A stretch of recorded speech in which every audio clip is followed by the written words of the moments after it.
Good morning, boys and girls, or good afternoon, whatever time of the day it is for you. Today we're going to do a little review of some of the things that we've learned. PH that says GH that's silent, and homophones, which are words that sound the same but are spelled differently and have a different meaning. Okay, so first the listening activity. So listen, and we're gonna ask them. I'm gonna ask you some questions at the end. So go ahead and listen. We're gonna continue with our music theme that's been going through a lot of our lessons. So this is called a whistling bird. Okay, once long ago, in a whistling kingdom lived a king, queen, and a princess. Every morning, the clock tower whistled the town awake. The men whistled on their way to work. The women whistled as they cleaned, and the children whistled as they studied their school lessons. But in the castle, the little princess sat sadly on her throne. For when she puckered her lips and blew, only the sound of the wind was heard. Her father, the king, even gave her a marvelous purple and pink feathered bird, which whistled all day long. But still the princess could not whistle. Finally, the king ordered that a sign be hung in the court for all to read. It read, "A golden crown will be given to the one who teaches the princess to whistle." Many folk tried. The whistling washerwoman, the singing songmaster, and even the sneezing sweeper, but none of them could teach the princess to whistle. One sunny day, the princess took her purple and pink feathered bird to the meadow where the wind whistled loud and clear. "How do you whistle, wind?" she asked, but the wind only whistled louder in reply.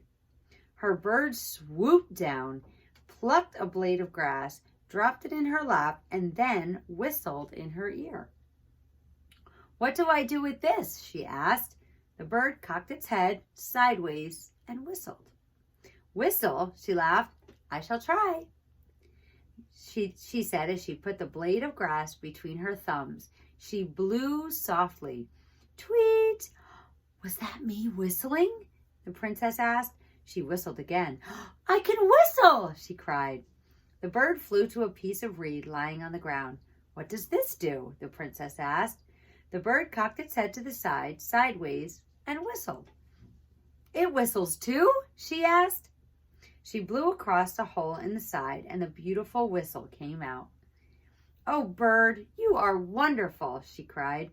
And even after that, the purple and pink feathered whistling bird sat upon her shoulder as the princess whistled on her reed or blew on her blade of grass. The king, true to his promise, had a special golden crown made for the bird who had taught the princess to whistle. Okay, so what did the king offer as a reward for teaching the princess to whistle? A golden crown, right. Who tried to teach the princess to whistle? There were 3 people. Do you remember who they were? There was the whistling washerwoman, the singing songmaster, and the sneezing sweeper, which I think is very funny. How do you think the princess knew what the bird was telling her when he brought the blade of grass and a piece of reed? Well, he was very smart, and he whistled in her ear, and then he cocked his head like telling her that's what you do with it. And somehow she knew. Has there ever been anything you wanted to do and tried to do, but for a long time could not? And did you keep trying, and did you finally do it? Okay, now for me, before I got Bell's palsy, I used to be able to whistle with my fingers in my mouth super, super loud. But it wasn't something I did right away and was able to do. It's something I had to practice and practice and practice and practice and practice. And now I can't do it anymore. Okay, so today we're going to talk about our PH words and our GH words. Okay, and if you take out your workbook, the pink book, page 291, we'll just go right to the workbook pages since this is a review. Okay, so let's look at number 1 and 2, and 1, 2, 3, and 4. It says, mark the word that matches the picture. Let me just take this one down. Mark the word that matches the picture. Okay, so number 1, The two words say grape and graph. That PH says. And what is this a picture of? We've done these a lot in math. A graph. Very good. So color the circle next to the word graph. Okay, and then this one over here, let's look at the picture. Is that a phone or a photo? That's a photo. Very good. So color the circle next to photo. And then this one, look at the boy. Cost or caught? Right, the GH is silent, and that says caught. So he caught a fish. Very good. And then the last one, look at the picture. Is that a light or a latch? That's a light. Very good. Okay. The next part says write the homophone that matches the picture.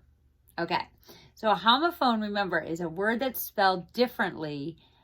Two words that are spelled differently, or three or four, but they have different meanings, but they sound the same. Okay? So I'm going to give you an example of some homophones that we've actually learned, right? We learned there,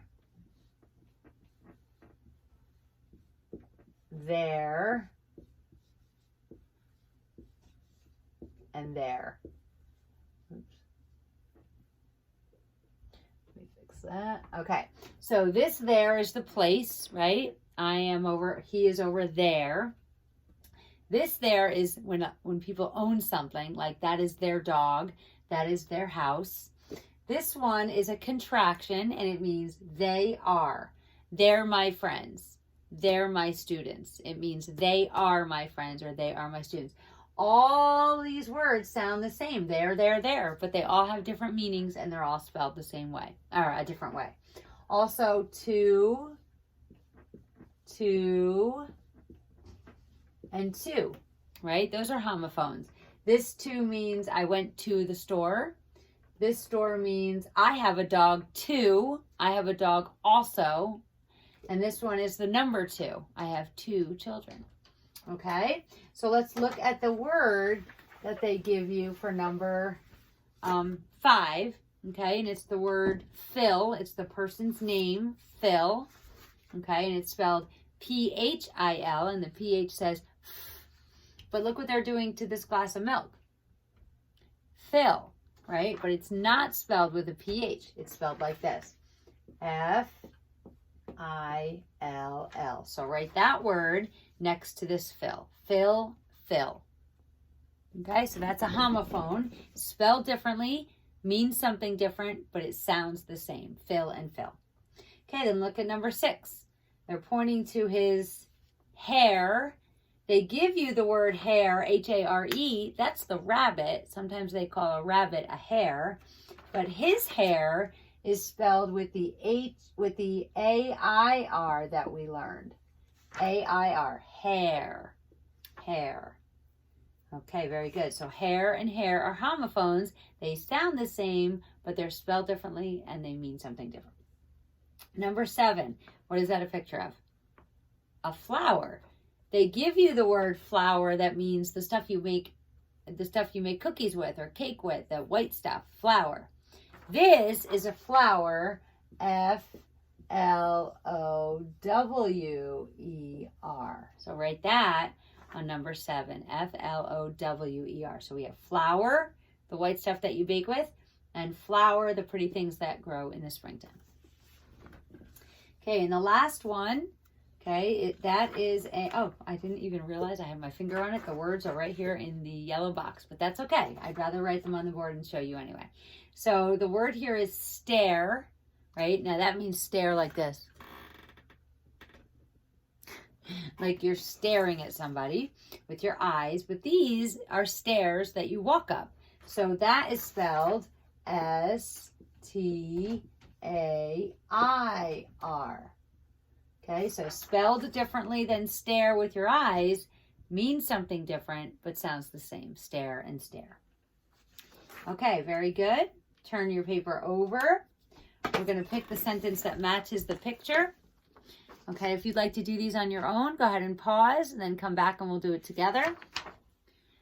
Okay, number 9 says, Uncle Gary has a pet gopher, or Garth Gopher reads a graph. So what is that a picture of? That must be Garth, because it says Garth Gopher reads a graph, and that's a graph. So color in the circle next to the second sentence. Okay, number 10 says the dolphin swam at night, or the dolphin smiled for the photo. So is that a photo or is that nighttime? It's a photo. So the second sentence matches the picture. The dolphin smiled for the photo. All right, very good. Now it says, write now or past to tell about the circled action word. So remember ed, when we add ed to a word, it means that it happened already, maybe 5 minutes ago, 5 hours ago, yesterday, 5 years ago, a million years ago, whatever. And then when you have an S, it's usually happening right now. Okay, so we're going to decide if it's happening now or if it happened in the past. So look at the examples they give us. Now is reaches. He reaches for something. Or reach also is happening now. I reach for the phone. I reach for the drink. And then if it already happens, he reached for it. He already did it. So let's look at number 11. We prayed together. Prayed has the ed, right? Which means it already happened. So let's write past. P-A-S-T is the word right here. Let's write that next to number 11. Past. Okay, number 12 says Mrs. Reed sings for Jesus. Well, it has an S at the end, so it's happening right now. She sings for Jesus. So write now, N-O-W, next to number 12. Okay, and number 13 says Pastor Price preaches on Sunday. Okay, so that didn't happen in the past. It could have already happened too, but there's always a Sunday.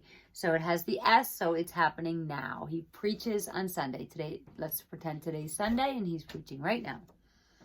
So past, now, and now. Very good. Okay, the last two, it says circle the action verb that completes each sentence. So we, and either watches or watched the sunset last night. So is it watches or watched? Which one says that it happened last night? The one with the ed. Very good. Watched. So circle the word watch. Remember, ed sometimes says t. Watched. Watched. Okay. And then number 15, the moon shine or shines brightly now. Okay. Well, it's one moon.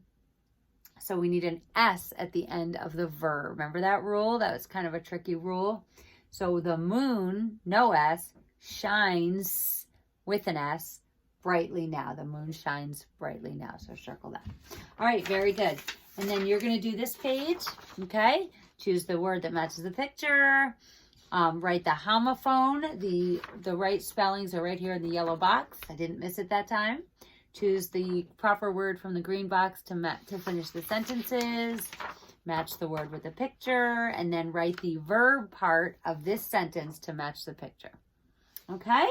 So you're doing a great job. I'm very, very proud of you, and I will see you soon. Have a great day. Bye.